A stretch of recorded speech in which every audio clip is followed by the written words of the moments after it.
कम ज़र्फ़ गिला कंदो भलो बिस्मिल्ला कंदो परावन सां बि कंदा प्यार आहियूं। असां त यारनि जा यार आहियूं, असां त यारनि जा यार आहियूं, असां त यारनि जा यार आहियूं, असां त यारनि जा यार आहियूं। हिकु यार खयूं हिकु प्यार कयूं, हिकु जीव चवे जान सार कयूं, न धार थियूं न धार कयूं, कॾहिं महबत खे न वापार कयूं, वहवार ॾियूं वहवार कयूं, आए जी इज़त बार बार कयूं, 100 वार कयूं 1 लख वार कयूं, ओड़े पाड़े सां न आज़ार कयूं।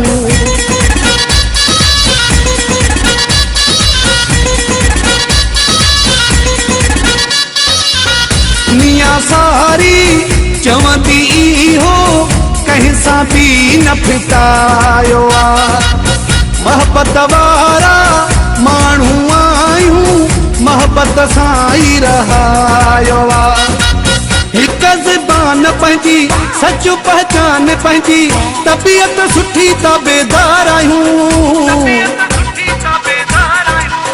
असां त यारनि जा यार आहियूं, असां त यारनि जा यार आहियूं, असां त यारनि जा यार आहियूं, असां त यारनि जा यार आहियूं।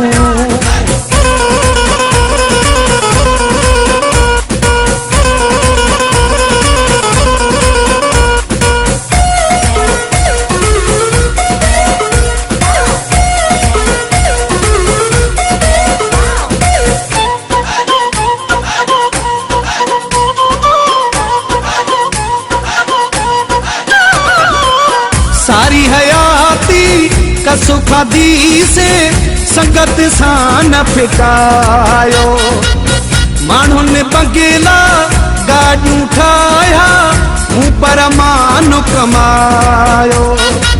कंहिंसां न धोखा कया शेरनि जा सौदा कया, सहंदा न कंहिंजी मयार आहियूं। असां त यारनि जा यार आहियूं, असां त यारनि जा यार आहियूं, असां त यारनि जा यार आहियूं, असां त यारनि जा यार आहियूं।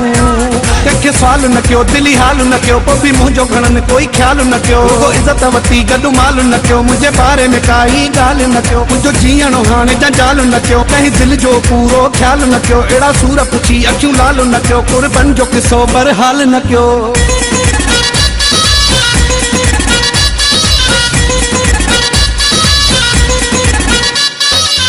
शम्स महर खे कहीं न सुञातो, दिल जो सूर वा दिले में, ही त ॻाल्हि हर को मञींदो, कंडा हूंदा हिन गुल में।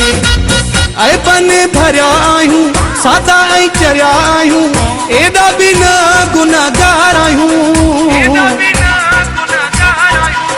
असां त यारनि जा यार आहियूं, असां त यारनि जा यार आहियूं, असां त यारनि जा यार आहियूं, असां त यारनि जा यार आहियूं, असां त यारनि जा यार आहियूं, असां त यारनि जा यार आहियूं।